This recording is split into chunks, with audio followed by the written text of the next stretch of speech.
If you're listening to my voice, congratulations on surviving 2019 and you've made it all the way through to 2020 where you're going to listen to the Sounds of Stadia podcast episode 15.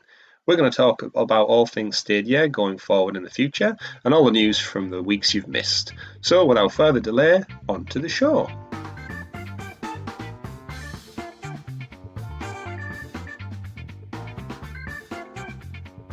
Hello gamers and welcome to episode 15 of the Sounds of Stadia podcast, the first official episode of 2020. The future is now. I'm joined this week by my usual co-hosts. We've got Tom, who's back from a sickness bug. Something like that, yeah. Still recovering.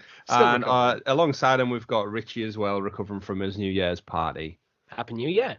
Happy New Year indeed, gentlemen. Hope it's been a good one and merry with no one being sick in your house or anything. Well, several people being sick in your house if you were hosting a New Year's party. Hopefully it was a little bit cleaner than Richie's. Tom, as mentioned, you're recovering from a virus that's been going around. I am. Wonderful winter virus. Great stuff. Alas, there's nothing better than when you're unwell or unfit than a bit of gaming to make you feel better about yourself. Plenty of time for it. Plenty of time. I hate being ill over Christmas. You get a nice break from work and nope, yeah, going to be ill. Yeah, I was the same. I'm still recovering, so if I cough up at any point during this podcast, I apologise in advance. Almost had one come on there as soon as I said that. Yeah, I'm good. The problem is when you laugh, because that kind of implores a cough on as well. Tickles the throat. Tickly throat, yeah, tickly throat. Which is ideal for audio podcasts. So we've had a bit of a lapse in Stadia talk over the last couple of weeks because we pre-recorded our last two episodes, which we staggered over Christmas, so you didn't miss an episode. So for those of you wanting Stadia news current, we apologise if we missed a little bit of news over the time, but hopefully we're going to catch up now. Remember, if you enjoyed all the content we created in 2019, feel free to head over to our YouTube channel, click subscribe, follow us on Twitter just for our latest news. And we do have a Patreon page, which we're looking to refresh a little bit going into the new year. So to get started, I think, gentlemen, we might as well catch up on all the Stadia news that we've missed over the last couple of weeks, which means we kick off the show with the super sexy special Stadia story segment, aka After 3, 1, 2, 3, the news. Oh, Richie, you were still just, even with a countdown. Were you questioning whether he was going to go silent on 3? Yeah. Do we go on 3? I was overthinking it. After 3? You know what we need? We need like a visual countdown, but knowing that we'd have some kind of delay on the video feed and we'd still miss it. Probably. So, yes. I think we need some of I'm going to buy a bottle of champagne, and if we ever get it right, I'm just going to crack that open. Yeah. It's actually getting to a point where we should just all record us saying the news to make a soundbite of the recording. You have to edit in. It's the only way we're going to get it perfectly timed is if it's actually edited to the millisecond. But yes, so kickstarting us off with the news that's happened over the last fortnight and over the close of the last decade. I think Stadia dropped on us nicely just in time for Christmas was another sale on the Stadia store. So looking at the games that have dropped on there, anything that you two have picked out caught your eye?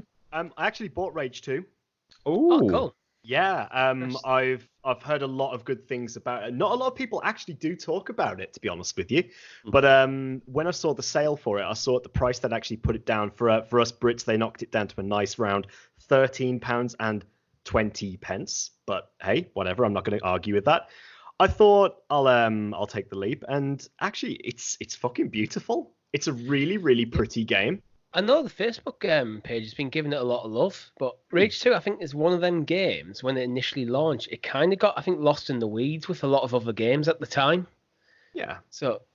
Yeah, I feel like it came out from Bethesda, but I feel like it also came out at a similar time as they were really focusing on other things, and it almost felt like a side project to them. I know they did a big marketing campaign with all the neon pink and yellow and such. I personally didn't have any interest in it because I felt it looked a lot like Far Cry New Dawn, which came out in the springtime. So for me, I already felt like I'd got my kind of fill of neon paint, colours, futuristic kind of first-person shoot 'em up, create chaos in a world kind of hits. So that was the reason I avoided it. Plus, I don't even remember Rage 1 existing. It's a bit of an issue, isn't it, when the market starts to get saturated by certain types of titles, really? I mean, when you start to see the same sort of themes, as you say, with Far Cry and so on, you tend to see that same sort of plot get blended in, and they all start to become one big coagulated sort of experience, really. But yeah, I've not played it. So I figured, hey, I'll give it a shot. And yeah, it's decent. I haven't put a lot of time into it yet, but I'm planning on doing it hopefully in the near future. I've got a couple of other games I want to crack out first, but it's on the list amongst everything else to play. Yeah, I'm very close. For the price, definitely, I've been very intrigued by it. I know it actually came out in May last year, so it's relatively new. But it came out, to be honest, for me, at a time when I was kind of neck deep in the house buying process, so I kind of wasn't looking at any games at the time. I think. Yeah, it's one of those where I think it has fell through the weeds, and I think when it launched on Stadia, I think the price kind of probably put a lot of people off. Yeah. I don't think it was marked up at $49.99 for the longest time since launch. There were also a lot of really big titles that came out around about the same sort of time. I mean, looking at sort of March to May time last year, you had things like The Division 2, you had Sekiro Shadows Die Twice. You know, these are games that have now gone on to actually win awards, as we now know from the end of the year. Mortal Kombat 11, you know, lots of these games came out around that same sort of time. So sort of understandable that it got lost a little bit. But yeah. I'm very much on the fence with it. I know we've mentioned in previous episodes, if you save up your Google Opinion Rewards points through an Android device, you can spend them on Google Stadia. Basically the surveys that I've been accumulating, I'm so close, which is why I'm keeping my eye on Rage 2. I think the deal ends for that price point on the 8th of January. Currently, my Google balance from doing all these surveys, I've racked up a load recently since I started using it. I found I've got surveys every other day. I've accrued enough to have me sitting at a nice £12.78 at the moment. So I'm so close to that £13.20 point. But the downside is you can't use the Google Play credit that you get from the surveys as like a part exchange to purchase it. It needs to be the full price. So I can't do the full £12.78 in and just pay the difference out of my own money. Right. It needs to be the full whack, which is what's limited me. It's a very shame. So I'm so close. So... Well, at the time of recording, we're on the 5th, so I've got several days to get a few more surveys in. But I don't choose when the surveys come, so... You just need to go to lots of different places and get the location-based ones. Just keep driving around. Absolutely. But with Rage 2, short. I wonder if part of the reason was people were a bit down on Bethesda last year with the absolute shoddy launch of Fallout 76. Yeah. That was like October the previous year. So it's like, it's another Bethesda game. At the time, like, I don't think Rage is the title to really bring Bethesda back into the people's general love. So a lot of people probably looked at it and went, no, at the time, especially if there's other stuff. You could be onto something there. I mean, there is that sort of like mentality that goes around. We've discussed it before when people start to get certain ways of feeling about different developers and publishers, that they do sort of tend to stray away from their games a little bit. So quite possibly. Going back to the whole idea with like the Google Opinion Rewards and so on, I was just thinking then actually it'd be quite nice if perhaps Google considered a sort of system similar to Nintendo in a way. Richie, you'll have some experience with this. Chris, not sure about yourself. So when you purchase games, you sort of rack up like your gold coins alongside it, don't you? That you can also spend to actually get discounts on future purchases as well. I feel like that'd be quite nice. I don't know. Yeah, I'm just asking for free stuff.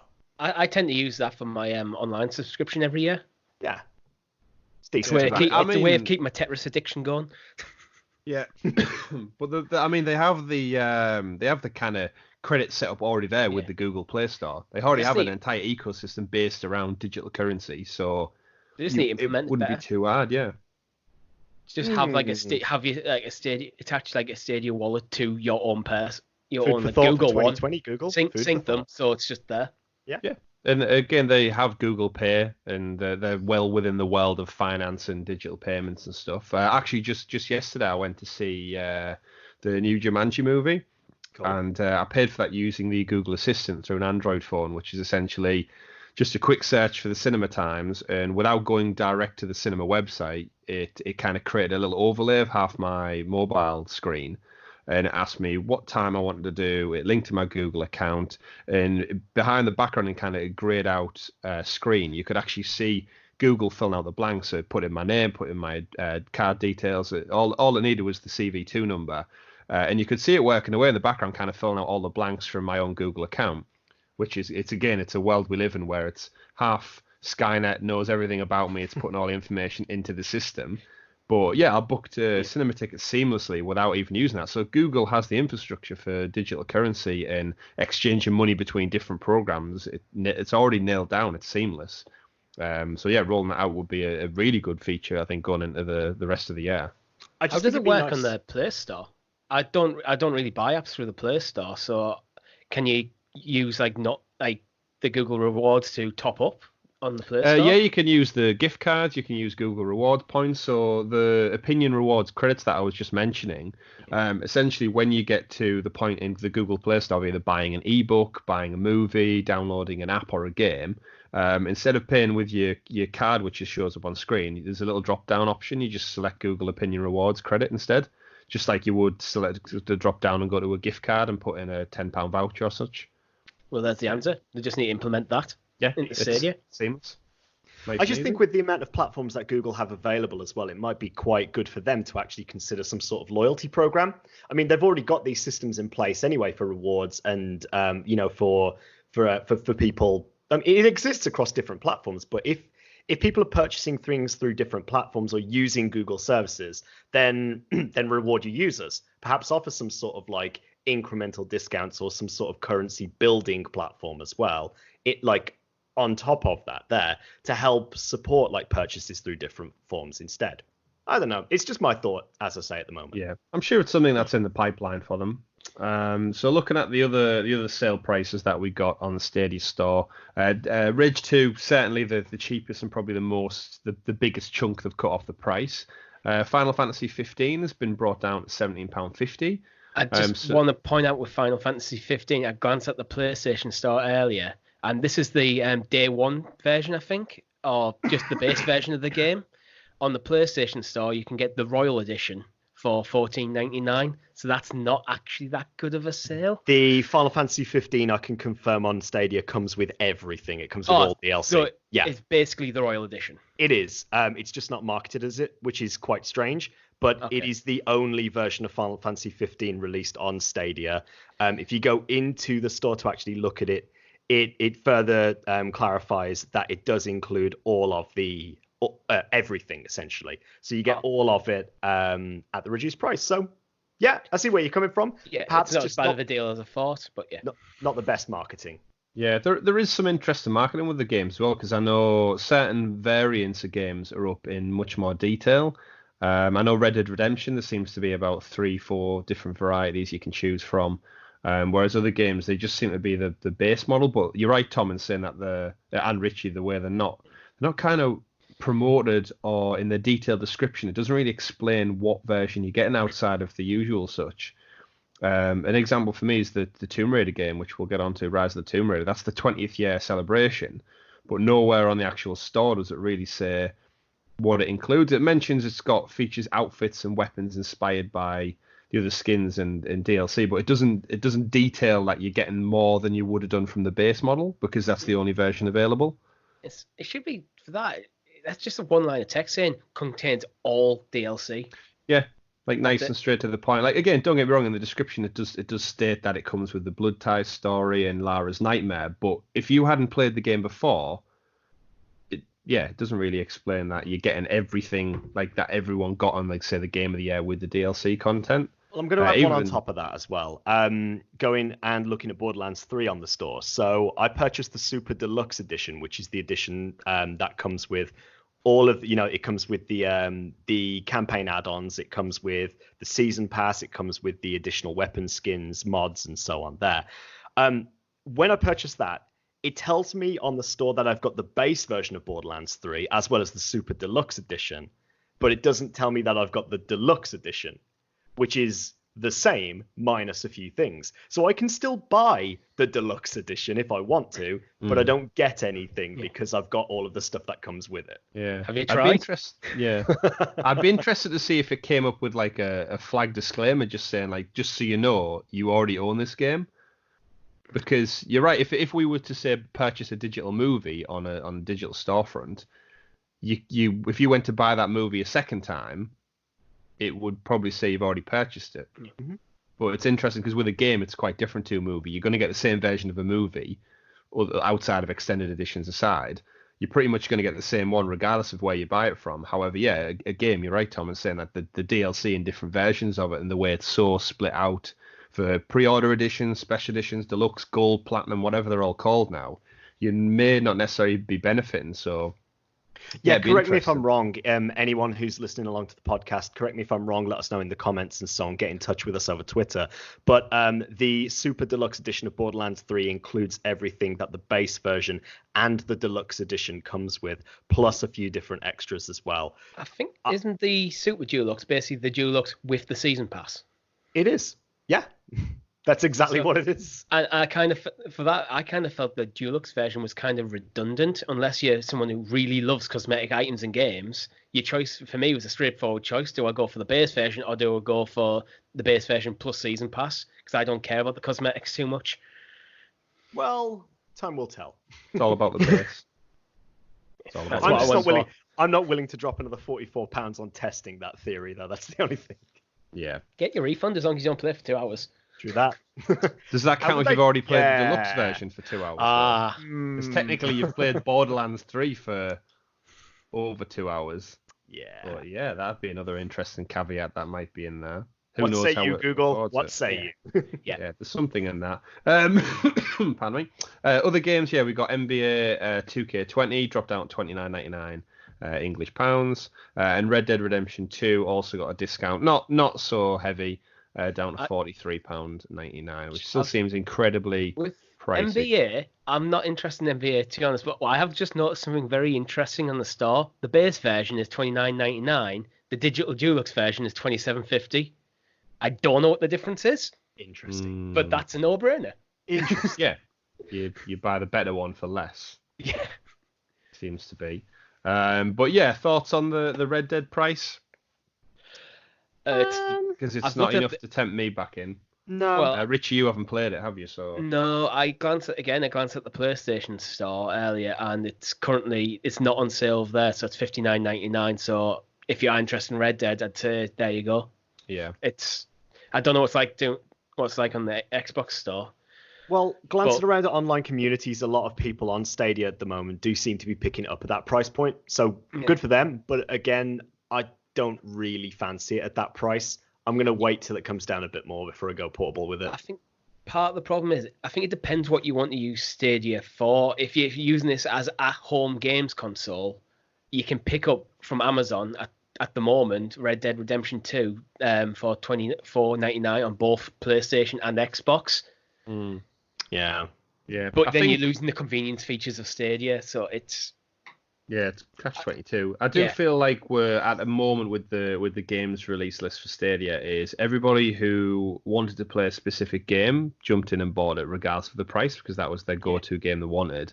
I feel like the rest of the library at the moment, people are quite open to jumping in and buying the games when they hit like that kind of sweet price point. I feel like if Red Dead dropped down to £20 this week, I'd be very tempted to pick it up. Because I want that expanded library that I'm going to have to kind of jump in and play at any point I want. But I feel like, we're slowly trickling through the catalogue. Like Rage 2 is a prime example of they're just working their way through it and seeing what they can do to entice people into these maybe games that's not people's first choice. But if you hit that right price, they're going to jump in and pick it up. I can't remember if we touched on this last year, but I think them having less games in the store is a perfect place for these lesser loved games like a Rage 2 to get a bit more love. I know, Red Dead kind of, I think, is in that bracket. I know it was like really big on launch, but you don't hear anything about the Red Dead Online side of it compared to what you did with GTA 5. Yeah. I mean, just this week, side GTA 5 went on Games Pass. Xbox Game Pass, and then that's now on all like the digital storefronts. I've seen advertisements on Facebook for it. And again, this is a game that's like nigh on 7-year-old, still getting pushed and promoted on all the big platforms. I'm actually still surprised that Rockstar have managed to get a game on Stadia, because they've been terrible with getting games on PC historically. So porting games is not usually something that Rockstar does a lot of. Yeah. So maybe we might get GTA 5 at some point. That would not surprise me. I think while they toil away on the inevitable Grand Theft Auto 6, it's free. Hopefully Return to Vice City. Yeah, it's free money putting it on another platform. As long as it's not too difficult for them to port it over, it's basically free money for a game that actually rakes in money. Well, it's on PC now, so again, the base platform to port over should be wrapped up and done. But yeah, so that brings us to an end on all of our Stadia sales currently. A lot of those deals do end at the beginning of January. So if you are keen on picking up one of those deals, I'd implore you to do so sooner rather than later. Don't wait for that delayed January payday. Other announcements that we did get, though, heading into the end of December, was our January Pro games got announced as well. So we got two games again. I don't know about you both, but I wasn't expecting two. We got Rise of the Tomb Raider, the 20th anniversary edition, and we got Thumper, which is the little indie game that's kicking out on Stadia. I personally was expecting two, because we've got two every single month, and I kind of think like what they seem to be doing, going for like a AAA title and an indie game. I kind of think that's a nice way to go. Yeah, I mean, I presume we've both claimed them. We've all claimed them by now. We absolutely have. Yep. Get in there day one and make sure, just in case it goes away at some point, you don't want to miss out on it. I think we actually put in our chat group, available to claim now. You just go in and tag that, which is a good thing with digital. You don't have to wait for delivery. Yeah, you literally just immediately jump in, click claim. It's yours. Actually, I think it was you put that in there, Tom. And I actually saw it open up my Stadia app, went click, done. Yeah. It's just the benefit of the system again, isn't it? Yeah, simple as that. So, Tom, you haven't played Rise of the Tomb Raider. I've not, but I have played Thumper. You played Thumper. What? Give us your hot take on that then. How have you found it? Describe it to us. It's an acid trip.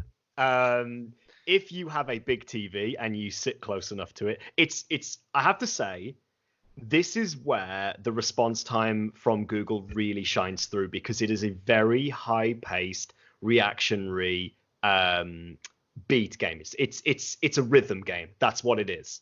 You're going down a single track, and you have to do different button combinations, different movements using the sticks and so on to navigate a path on screen to attack an enemy in the far distance. And you're only able to actually damage the enemy by hitting certain points correctly.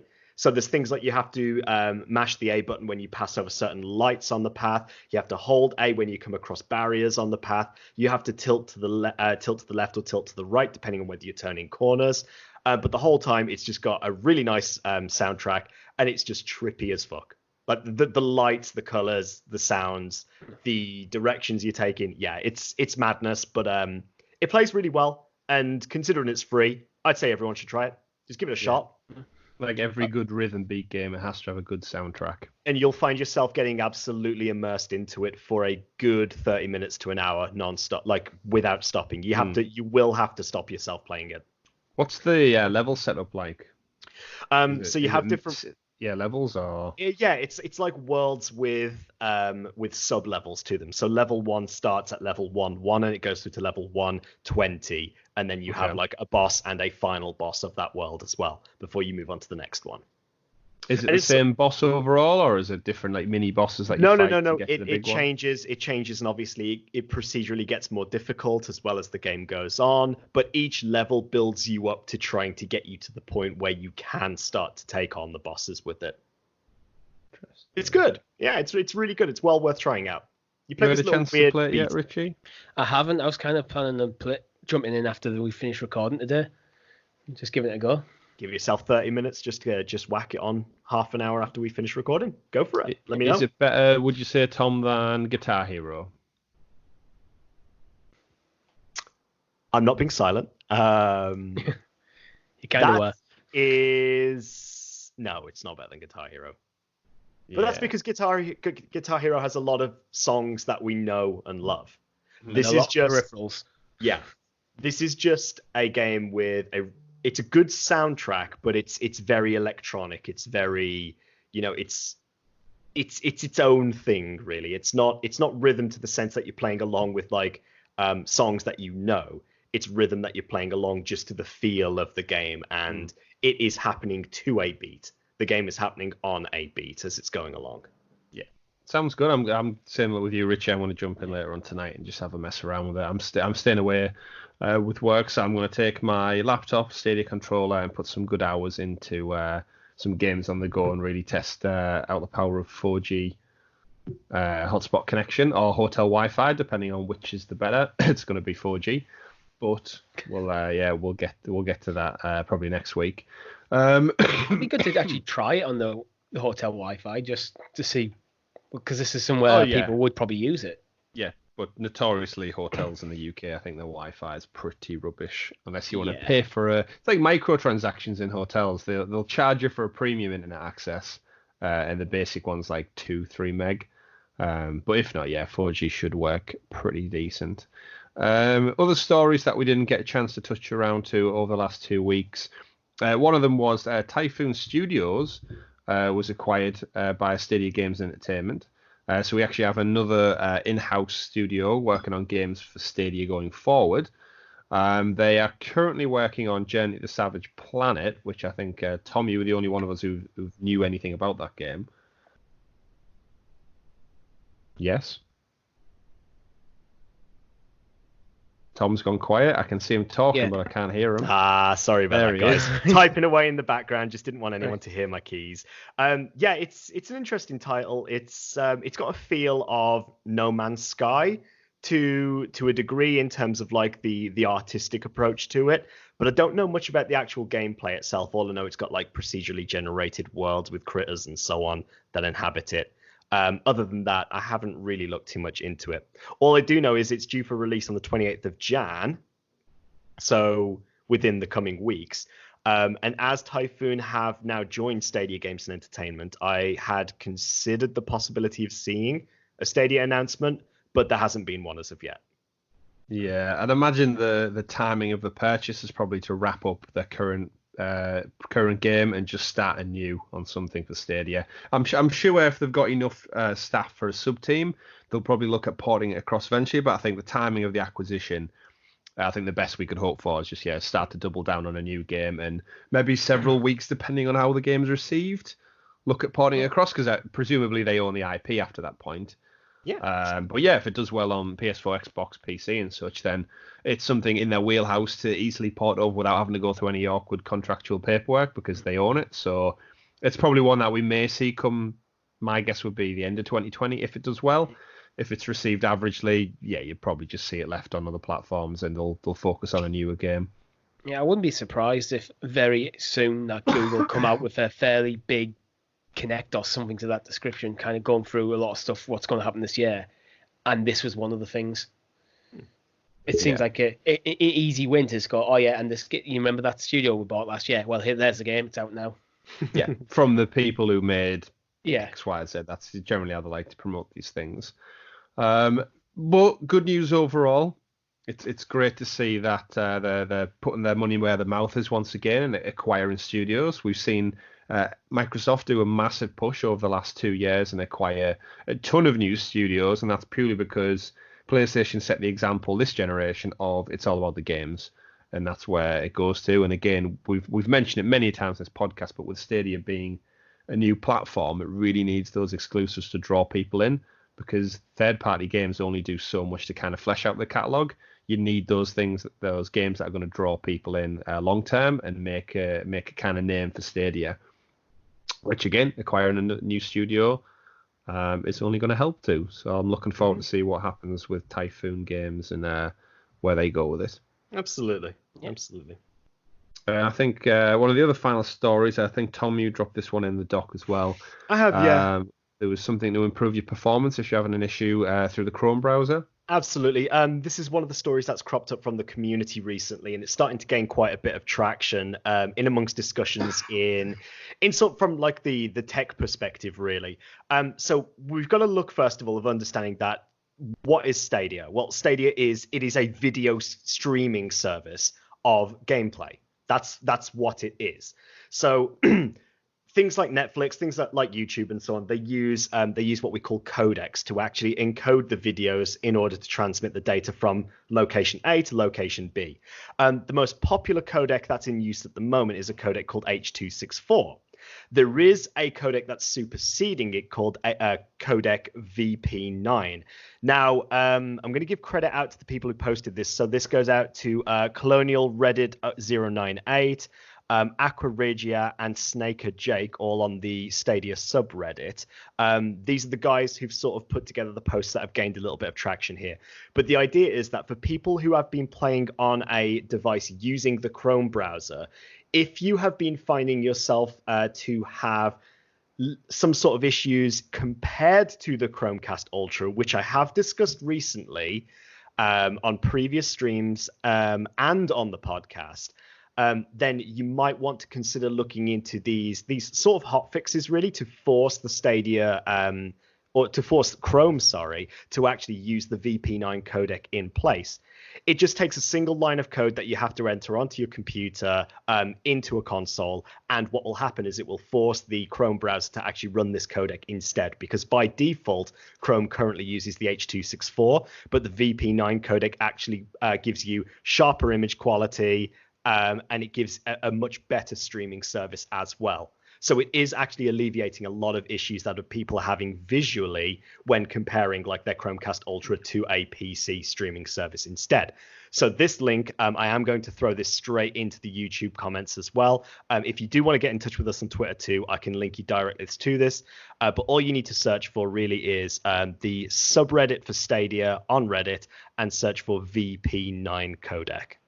So why do you think Google haven't just been using this natively? Is there any downsides to VP9 over H.264? I think there's some sort of issue from what I've read online in terms of it actually using more data in the encoding process. So that the process that actually forces it to actually transmit the data means that it uses up more. Like it uses up a greater bandwidth compared to the H.264. But H.264 is an older codec that has been in use for quite some time now. Can't tell you exactly how long it's been for. 2003. It's been around since 2003. It's pretty old. It's getting on a little bit now. But yeah, VP9 has been tried and tested now, and it seems to be becoming a little bit more widespread with this kind of thing, and that is a more it's a newer codec. It's been around since 2013. I wonder if this is something that maybe in your Stadia settings, when you're in the data usage settings, that actually probably might be baked into them changes. So in the 4K, it might be this is one of the changes that goes to VP9 rather H.264. What I really need to try to get across with this is it's not going to make your game less laggy if people are having issues with latency issues and so on. But what it will do is it will reduce things like compression artifacts. So when you're watching your gameplay on a computer or on a laptop, if you're noticing you're getting that sort of pixelation and so on there, chances are it's less to do with your connection and possibly to do with the encoding as well. So it's worth a shot. It's worth a shot if you feel that your connection is stable, but you're still seeing artifacting and so on. Give it a shot with the VP9 codec instead. And I do believe there are some other people out there who've written some scripts that people can use too, where you just launch a program, the script will run every time you open the Chrome browser, and away it goes. But like I said, I'll throw the link out there on the YouTube channel and on Twitter too. If you guys want to, get in touch, and I'd be happy to point you in the right direction. Thank you, Tom. I, for one, will be one of those people who just waits for Google's best update, because that sounds far too technologically advanced for my brain. Chances are that future versions of the browser will force VP9 anyway, if it turns out that it is actually having an impact on the performance of it. But again, it's not something that you and I can actually have control of manually with the menu option until they add that. However, this just gives you a behind-the-scenes thing to force it. Yeah, from what I've seen of what they're working on so far, most people have said that the experience on the Chromecast is the best way to play. And I think that is Google behind the scenes. Naturally, that's something they have total control over because it's through their own device. Whereas, yeah, all these different laptops and devices they're touting playability on, there's infinite different quantities that kind of play into your performance. Yeah. This is why I brought up potential issues with network cards, and I think I can't remember what podcast it is. I'm sure I brought it up at some point where your stability of your performance might actually not necessarily be a problem with your internet connection. It might be with your network card. If you've got a rubbish network card in an old laptop and it keeps dropping the signal because it's just not good at processing that data, then that's not really a fault with Google or your internet provider. There is that one hardware issue that you're always going to have. Yeah. There's a lot of variables that I think most people aren't aware of, and I think some of the isolated issues of people having big problems, you're right, it's working for so many people, and they wouldn't go to market with such a product like this if they knew it wasn't going to affect a very niche audience in that particular way. This is probably why we're having a bit of a limited release before the Stadia base comes out with the Pro and the Premier subscriptions, just to get this information to basically fully field test it en masse. We've got to remember that we are treading new water here with these technologies as well, aren't we? So, this is essentially one of the first of its kind. I know we've had OnLive before, we've had Gaikai, we've got PS Now, we've got xCloud and so on at the same time, but it is relatively new for the current technological phase that we're in. So there are a lot of people out there who don't understand that there are other limiting factors other than just me have good computer, me have good internet, it should just work. There's more to it than just that. So, you've got to look about all the technologies that are actually used in transmitting the video across the network too. So, far be it for us to actually understand everything that goes on behind the scenes, otherwise we'd all be working for Google in the divisions actually making this happen. But, it's these little things that the community is starting to find now where they're saying, look, this is something I've tried. It's helped me. It may help you. It may not. Take it with a pinch of salt, but it's something worth trying if you're finding that, you're trying to play it in 4K. You've got a 300 megabit per second bandwidth right there. Your transmission rate is excellent. Why are you still getting pixelation? That's the kind of thing that you need to be looking for. What else could you do in the meantime while we're testing the waters? Yeah, and I think a lot of people now, if you look on Reddit and you look on any FAQ websites and forums and stuff, you're starting to see that people who are really into the technology and like drilling it down to the most minute detail, the answers are out there now. So you're right there, Tom. Anyone who's picked it up over Christmas who's now got all these questions, or why is it running slow? Why am I getting pixelation? They now at least have a kind of catalogue of answers they can go to and search out, as opposed to just getting your very generic kind of consumer-facing answers, which are kept very, very basic for obvious reasons. Google don't want to explain all the secrets and the magic that happens under the hood. But I think, to be honest, we should probably just take a step back and acknowledge that we're into January now. Stadia's been live for nearly a month and a half, coming up 2 months. And touch wood, I've not really had any issues personally myself. We've not seen anything about outages across the board. I know there's been some hiccups with certain games that run constantly online, such as Destiny. But in terms of the actual Google infrastructure, we've not had any big notable hiccups that I've seen picked up on news sites. Because I know they're all clambering to rip it apart as soon as we go offline for a few hours or a day. But yeah, touch wood, we've not had anything such as serious yet. For me, I have a 20 megabit per second internet connection, which is kind of the bottom end of what you can really get away with for Stadia. And I managed to stream Borderlands free via my PC, so it works. I mean, I did have my data usage set to the lowest possible settings, but 720 was still very, very much playable. Yeah. So it shows the power of the hardware on Google's end is actually pretty damn good. Yeah, and we've said it before, so going ahead into the rest of the year, 2020, we've got loads of games finally that are on the horizon that we know about. So kind of moving on to what we've got down as the topic of the show is what we'd like to see from Google Stadia going forward. I think the best place to start, gentlemen, is probably with the games we know about. So we do have a small list pulled up, but what's great, what I really appreciate looking at the list is that we're talking some big hitting AAA games that are going to be out day and date with the rest of the competition.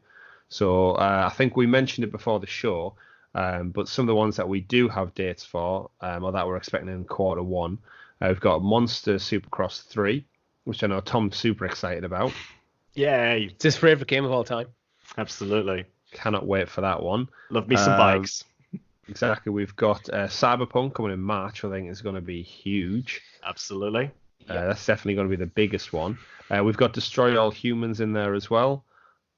And as you pointed out, Richie was still waiting for Doom 2016, which presumably is going to come before Doom Eternal. I find it weird because there's so much upfront promo stuff before Stadia launched with Doom in it. I get Doom Eternal getting pushed back because that was Bethesda making that decision. But I don't really understand why Doom 2016. It's a bit of a worry for me, to be honest.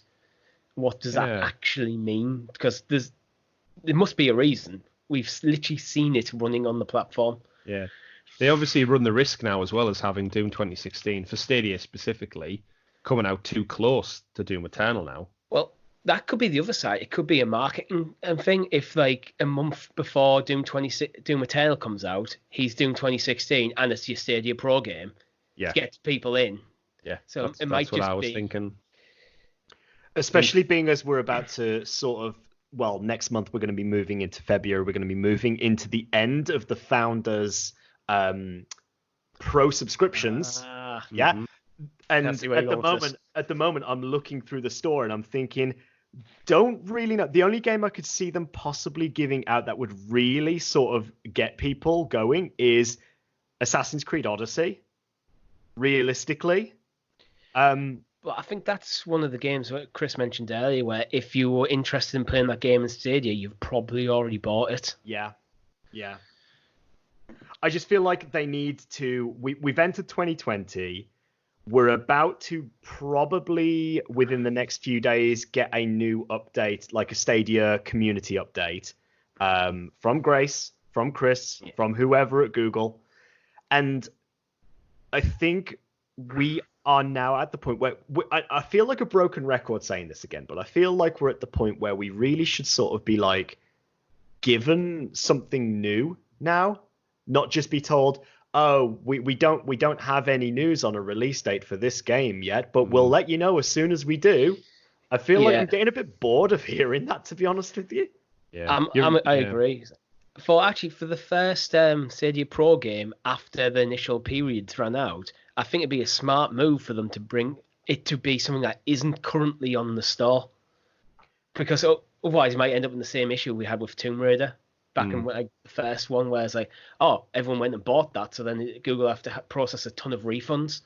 Yeah, it's one of those things where I think you're totally right, Tom. Is once we reach the end of that 3-month Founders Edition kind of package that we've all taken a part of, I'd imagine they need something in their kind of arsenal to keep us there. Because if again we're committed to it, but I can imagine there's a lot of people out there, like you said, who look at that digital library and think, right, if I want to keep if I ditch my Pro subscription come March, what am I losing? I'm losing 2 Tomb Raider games that a lot of people probably already own or have played. I'm losing Thumper, Samurai Showdown, Destiny 2, which you either love or hate it. Which is free anyway. Yeah, that's about it. So kind of Farming Sim. Farming Sim. Yeah. No, don't how take could I Farming Sim away possibly from me. forget? Don't take that away from me. Game of the Year nomination. But realistically, yeah, like they're gonna need that hook that's gonna say he's a genuine, original new game that you're gonna if you ditch your subscription, you're gonna lose it. It doesn't have to be an original new game. It just needs to be something new to the platform for me. Yeah, that's what I meant. Yeah, because the reality is the benefit of this non-subscription model when base goes live too is that people won't hang around if they've got no reason to. So great if the tech works, but the benefit of the Pro subscription is, one, Google get money from it every month consistently. That's why they've got a subscription model there in the first place. But 2, it needs to have value, because unlike PlayStation Plus, which the perk of it is you get to play online, Stadia only works online, so they can't really negate that. The one thing I find weird is they haven't come out with like different models for buying the Pro subscription. It's just a rotating monthly thing. They haven't come out with, this is how much it will cost you for a year, or this is how much it costs you for 3 months.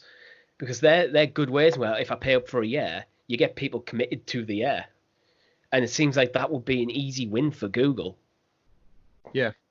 I think for all my of this PlayStation Plus, I always pay for a year. I don't pay monthly. No, same here. But I think it was something that was addressed back when we had the pre-release AMA on Reddit as well. That the team from Stadia did come out and said they were taking feedback from people as well. And I know still when you tweet Stadia on Twitter as well, they do actually tend to say they're taking a lot of this feedback on. But I know they have to go through the bureaucratic process of actually getting it approved by the higher ups and so on before they can actually come out and say anything. But I do really feel like at the moment that I just want to be told something. I just want to be told something new. Yeah. Well, hopefully it's a new month, it's a new year, it's a new decade. Yes. They'll come out swinging. Maybe next week. This needs to be the year of the uprising, the year of Stadia. Well, I think it'd be a nice point for them to come out with a big Stadia Connect and going, right, this is what the year's going to look like for Google Stadia. Yeah. Forget E3. Forget everything else. Just watch this. E3 is a good bumper thing in the middle of the year. Coming out in the January and go, right, this is what you can expect for the upcoming year. Then E3, say if like Baldur's Gate's going to be a winter game, that's when you get the launch date for Baldur's Gate. But we know already that E3 is going to be dominated by the release of the announcement for the PS5 and more discussion about the Xbox One Series X as well. We know that's going to happen. Yeah. So Google have got to take it into their hands now, and they've got to take the bull by the horns now, while there is this quiet period, and say, this is how we are doing it. Yeah. And you're either with us or you're going to come and join us. The thing is, with the rate that PlayStation been putting out their what's the PlayStation's version of like the Nintendo Direct called? State of Play. State of Play. Yeah, one of them's pretty much due. Nintendo usually have a bit of a big Direct at the start of the year. Google need to get in on this action. Yeah, they really do need to. And I know you mentioned, Tom, the next-gen consoles, which are going to be all the further come Christmas this year. But the reality is the conversation around that starts usually at the beginning of the year. Yeah. I know when they announced the PlayStation 4, that was a February press release. We've got the Consumer Electronics Showcase coming up in Vegas in, I think, February. So there's a lot of rumors around PS5 big reveal happening then. But yeah, and obviously we already know about the Xbox Series X. So the reality is that quiet time is far and few between. And this year will fly over. And I know Sony haven't announced that they're even going to be at E3 yet. But we need to hit the ground running with Stadia Base and just kind of build the hype. Get some dates for things, like you said. Get some new game announcements. Even if they are older games, we've touted it plenty of times in previous episodes. But they need to flesh out this catalogue with much-loved games. We need to broker deals with Warner Brothers, with EA, with Activision. Get the third parties involved to give people other reasons to join Stadia outside of this small list of games that we've currently got. It needs to be a roadmap. That's what we need. Yeah. We need a roadmap to see where we're going with this. Yeah. I kind of think as well, at the moment, Google are kind of playing catch up compared to the PS4 and the Xbox One. I think what they need to hit in the first half of this year is get to a point where the big AAA titles are just coming out naturally at the same time on Stadia as the other consoles. I think this year that's going to be a pretty much guarantee. Yeah. I think that's what they've aimed for. I know we get Avengers day and date. I'd imagine all the Ubisoft stuff that was delayed is going to come day and date. Cyberpunk, I think, is pretty much being confirmed for that as well. There'd be nothing worse to undercut Stadia if Cyberpunk was like somehow pushed back on Stadia several months. Or Doom Eternal. This is one. Doom, for me, is still synonymous with Stadia. They've tried to make it synonymous, and they haven't delivered yet. That's why I have question marks over Bethesda and what their relationship with Google at the moment. Because it seems to went quiet. Well, Square seem to be loving life with Stadia. They keep giving away Tomb Raider games for free. That is true there. That'll be an interesting time. Maybe it's in February if we get the final and third game and we've had the entire trilogy, which again isn't a bad shout from their part. It's guaranteed decent titles that we've not seen elsewhere. It'd be nice if they changed it up instead of putting was it Rise that just came out? The latest one was Shadow Tomb Raider. Yeah. I mean, for Stadia Pro. Oh, sorry, the free game was Rise, yeah. It was. Yeah, it'd be nice. I remember thinking I was a bit disappointed when it was that, because there's other games I think they could have picked for free. And it's like, we've already got a Tomb Raider game, and Shadow was already discounted. Yeah. It feels like you're just treading the same water again. I think, again, without knowing the deals behind the scenes, I think the Tomb Raider games are quite good because they give people quite a lot of story longevity to jump into. Yeah. It's a good game to promote Stadia because graphically it's decent, but I think because it's not relying on it being like fast latency like Destiny and such is, if they give us another shooter, I think it's running the risk of there being too many shooters that people are playing. Yeah. But again, we don't know what these these shooters deals are at the moment. It does seem to be very saturated by that. And while we're on the topic, can we just sort of, as a community now, come together and stop kicking off the second that they announce the pro games and it's a game that you've already purchased? Because shit happens. Happens on other platforms. It happens on every other platform. Do you know what? The amount of games I've had to return because I've got them free on PS Plus, for example, it happens, doesn't it? Like, if you bought a game on the platform, it was your decision to buy it then. If you put time into it, then okay, fine. But you can't then turn around a month later and say, oh, I wish you were telling me this is coming out sooner. But I do understand that people are frustrated because of the limited amount of titles, but we do need to move past that now. Yeah. To back that up, it's the Nathan Drake collection on PS Plus is this month's game. And I bought that like 2 years ago. I'm not kicking up a fuss at Sony for not telling me this was coming. I still haven't played any of them. Well, that's shocking. You've got some homework to do. I've got some homework to do. And now you haven't got an excuse. You've got Uncharted to play through, then Tomb Raider, and then come back to us and see how they compare. But yeah, I think people can be excused as I can't be a hypocrite about that because I kicked off about the first Tomb Raider game, but that was because I think the date they announced it was going to be free and the date the price drop was like there was like a 6-day difference. Yeah. So that from launch to the discount. So yeah, but I do agree. Yeah, now we're past that point and the library's out there for all to see. Yeah, if you're going to get it for free several months down the line, or weeks down the line, then yeah, it's no different than the competition. And it's just the world we live in. I think with Tomb Raider as well, we have to remember that was the first month. I think you'd have a genuine criticism if they brought out a game now and then it was free in February. It's like, well, you might maybe just held off on that or something. Yeah. But either way, free games are free games, aren't they? So we can't complain too much. No. Even though people would argue that they're not free because you're paying for a subscription for them. But that's how digital marketplaces work, unfortunately. The ebb and flow with the price and the market and the industry, it goes up, it goes down. Just like booking a plane ticket. If they're in demand, the prices go up. It's what happens. But yeah, so I think looking ahead to 2020 then, gentlemen, outside of the games then, we've mentioned the Kinect. We want to see a Stadia Connect some point in the imminent future, just to give us a roadmap. Yeah, a combination of games and features, because they're still lacking features as well. Yeah, I think the features will come with time. Is there anything you expect to see from Stadia?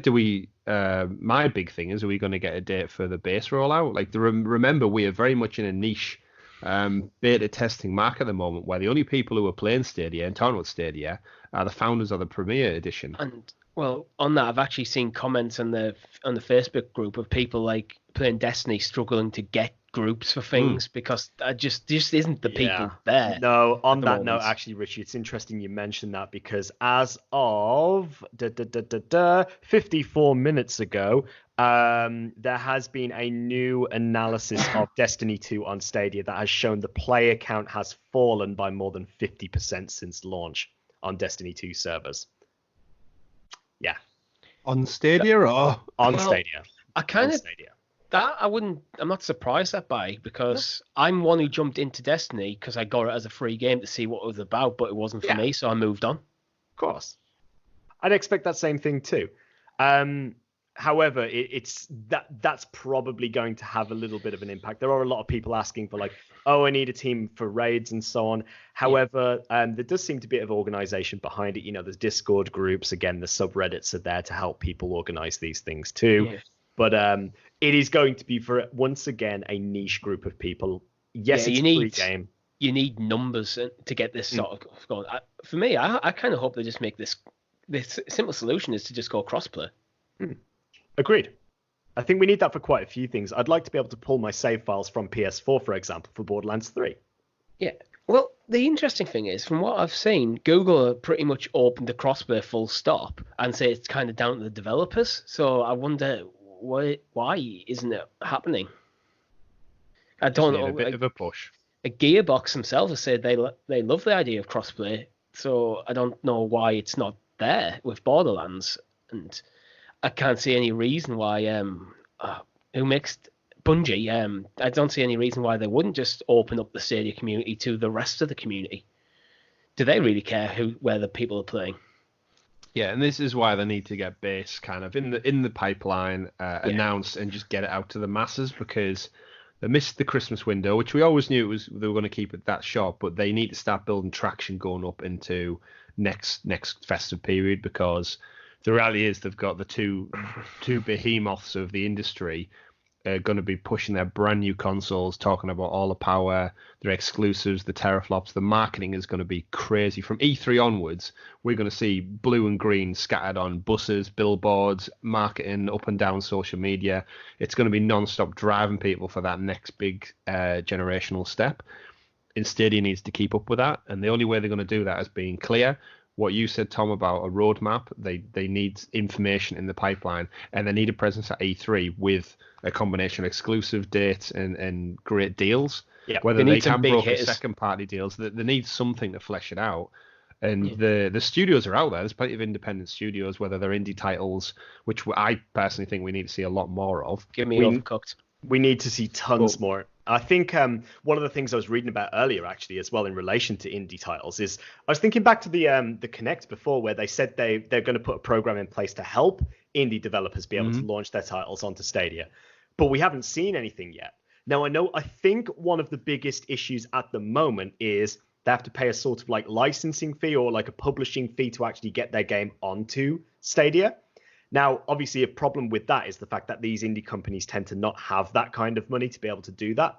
But surely Google should already be in a position where they're thinking, right, we need to get these indie titles out there. We've said that we're going to do it, so let's make it happen. So whether they offer some sort of like handout or some sort of assistance with doing it, I'm not sure. I think there's a way you could just structure that fee into the remuneration side of, so you publish the game you get the go for like an approval process. We like your game, we want it there. So what we're going to do is either you waive the fee, or we just say, okay, for the first X number of copies, we're going to take this little bit extra of the profit from it to pay that off that fee. Before we enter the normal deal is. There's always deals that can be broken. I know back in the day when BlackBerry was starting to struggle in their mobile division, they went out and actively paid app developers to port their apps from iOS and Android over to the BlackBerry software, because they were dwindling and they were missing out on key hitters that you couldn't get. So they actively went out and said, we'll give you X amount of thousands of pounds. We'll guarantee you so much marketplace like kind of visibility. And that was just in a desperate attempt to try and get people across to it. So you're right, Richie. It wouldn't take too much difficulty to go to these independent developers and say, we can guarantee you either X amount of monetary amount or X amount of downloads. Come to us. And we've seen on Switch, indie games have flourished on there because it's just the go-to place, and they've got a bigger presence because they're not drowned out by AAA market share. And so weirdly, the smaller store that Stadia has right now means this could actually be appealing to indie developers. You've got that visibility. It's like, why should you come to us? Because people will see your game. Well, that's it. Just think, if you dropped, say, I don't know, Telltale are obviously going through all their new rebranding and Skybound on Walking Dead and all that. But if they came out tomorrow and said, The Wolf Among Us Season 1 is available on Stadia, that would be on all the Stadia news channels. It'd be promoted on Twitter. Everyone who's got the app, who checks their app store on a bi-daily basis to see if there's anything new there, will see that. And the reality is, it's not going to be at too steep of a price. It's a well-acclaimed game. It's easy money. People will jump in and buy that for, I don't know, 15, 20 quid. I think no problem. And it just breathes new life into an older game or an indie game or a smaller title. because it would get front and center attention on the App Store, because people scroll through and they go, there's Tomb Raider, there's Destiny, there's Rage, there's all the stuff I was stared at for the last few weeks. Oh, what's this new game? The intrigue picks up, the people talking about it pick up, and that's how it's word of mouth. That's how marketing works. And you know what? They need to get on that. You could even do episode 1 as a Stadia Pro game. Like, there you go. Yeah, that's been successful for Telltale in the past. Go, here's episode 1. People playing goes, I actually really like this game. I want to play the rest of it. Yeah, bring back demos. Yeah. Well, I think we did talk last year that there is a hidden sorting function in the store for demos. Yeah. Soon so trademark. We'll see that. Yeah. Soon trademark. Exactly. Yeah. I think my only last thing that I'd like to see rolled out sooner rather than later again is to get that visibility out there. They need to break that exclusivity on the Pixel device and really just put it out mass market and go, every Android, every iOS device, even the goddamn BlackBerries. It's part of the selling point of Stadia. Is they're meant to be able to play anywhere. Yeah, so do it sooner rather than later. Get people in the door, because I'm sure there's already been a few people who've purchased it without looking too much into it and thought, oh, I can do it on my phone, I can do it on my iPad. And they've got home and the realization is they can stick the Chromecast on the TV or they need a laptop to run it. I know I've seen in the group asking. Yeah, and I've seen plenty of people do fixes and workarounds, but the reality is it just needs to be open up an app, sync your controller, and you're away. And that's the type of stuff that's really going to get people in the door. Mass market on the free. It doesn't take anything, because the reality is without having Stadia controllers or a presence on the high street, again, who's seeing this stuff now? If you're average Joe, if it's not going to show up in your social media feed because your algorithm isn't going to catch you, there's no adverts on TV that I've seen. And again, I follow all the Stadia channels and I've seen barely anything. So what's your man with 2 kids and friends thinking? A nice way to do it is simultaneously launch Stadia Base as you make it pretty much open platform. As they intend and go, okay, Stadia Base is out now, and you can literally play it on your toaster if you have a screen on your toaster. I was playing on a smart fridge. It's the future. Yeah, I saw that. but then that would be a nice way, because if people see that advert, go, oh, I can literally just get this platform for free on my phone. You're into the ecosystem straight away. Yeah. And you're looking at the deals. It's the way of just getting people who are curious about it but don't want to fork out the current, £120, £130 to get in. So just to wrap it up then, gentlemen, before the halfway point of 2020, what would you both individually like to see from Google Stadia before the halfway point of the year? Go on, Richie. Start. So a lot of stuff we talk about, the roadmaps, explain what the lacking features, when they're coming, that sort of thing, Stadia Base coming out. But I'm going to mention one game I've already mentioned is Baldur's Gate 3. I want to see the enhanced editions of Baldur's Gate 1 and 2 on Stadia, so I can stream it and then run up to free. But it's a third installment of a series. Get the first 2 in there. It makes sense. Why not? Yeah. If you're going to do that. How about you, Tom? For myself, I want to see more AAA titles. I want to see indie games rolling out on a regular basis. I want to see lots of love and support for indie titles with good pricing, but also respectable to the developers. I want to see more quality of life changes as well to things like the achievement system. I want to feel like there's more gamification. I actually tweeted Stadia the other day about the achievement system and asked them if there was going to be any sort of enhancement to it to give us sort of like a leveling system or tiered achievements to make us feel like we're earning something. They've said they're taking it on as feedback again. Whatever that means, it could just mean somebody's written it on a piece of paper and thrown it in a drawer, who knows. But I want to see more quality of life changes for things like that as well. Make the whole experience feel robust, make it feel well-rounded. By the middle of this year, I want it to be a real contender for a service. I want it to be at the level that Steam currently is. That's what it should be. That's what it's got the potential to be. Yeah. I mean, we've all been surprised for it. My big ones is I want to see it rolled out to all Chromecast devices, because as a person who's got a household with one in every TV, I feel like I'm still quite limited to this Play Anywhere device. Still has to be the Ultra in the living room TV, whereas I'd like the whole selling point for this, for me originally, was the ability, pardon me, the ability to jump from room to room seamlessly without having to plug it in using the USB cable. Just bounce, go and away. That would be nice, but I think that's probably going to be a little more complicated because it comes down to the hardware of the Chromecast itself. But even if they found a way to limit it to like 720 or something initially, we mentioned that a few weeks ago, but I think that's something they need to focus on with the whole play everywhere. It needs to be on all devices and it needs to be rolled out to other TV. Apple, get on board. Make it happen. Speak to Google. I know you guys don't like each other very much, but you get can it make on a lot iOS. of money together. Yeah, get it on iOS. Come on, let's get the app working with them. But yeah, so other devices for me, and just some more games day and date. That's what I'd like to see. Fantastic. So that is our discussion on what we want to see going forward in the year with Google Stadia, games announcements, and other such. That's been the news that we've brought. Hopefully, you've brought you up to date and into the new decade with what Stadia news there has been. Hopefully, we will have a connect some point in the next week or so, and we'll have a bit more information to bring you regarding that. But as far as we're concerned over here, that's everything for this week's show. Thank you to everyone out there who stuck with us through 2019 and into the new decade. If you need to find us anywhere, remember we're on YouTube. Just search for Sounds of Stadia and hit that subscribe button so you do get kept up to date with all our videos. We do have a video that some of you may have missed. We dropped over Christmas. Was our Sounds of Stadia plays the Samurai Showdown video, which was pulled from our live stream back in December, where we spent about an hour basically beating the shit out of each other with samurai swords, poison apples, claws, giant hammers, and a bunch of other weapons. But Sure, it is just how bad we are fighting games.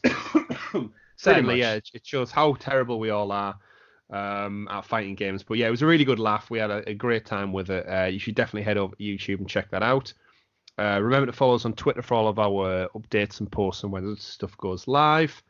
And finally, if you do enjoy all the content we've put out last year and going into this year, remember you can head over to patreon.com/Sounds of Stadia, where we've still got the Founders tier up.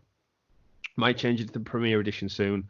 It starts at a low donation of 78 pence or $1 if you live over the pond.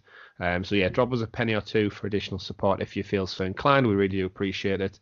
And remember that new episodes go live every Monday on all of our podcast platforms. So tune in and listen to us. Thank you again for all your love and support last year and now into 2020. It's goodbye from me. Goodbye from me. And goodbye from me. Thank you very much. We've been Sounds of Stadia. Thanks for listening. Bye. Bye. Bye.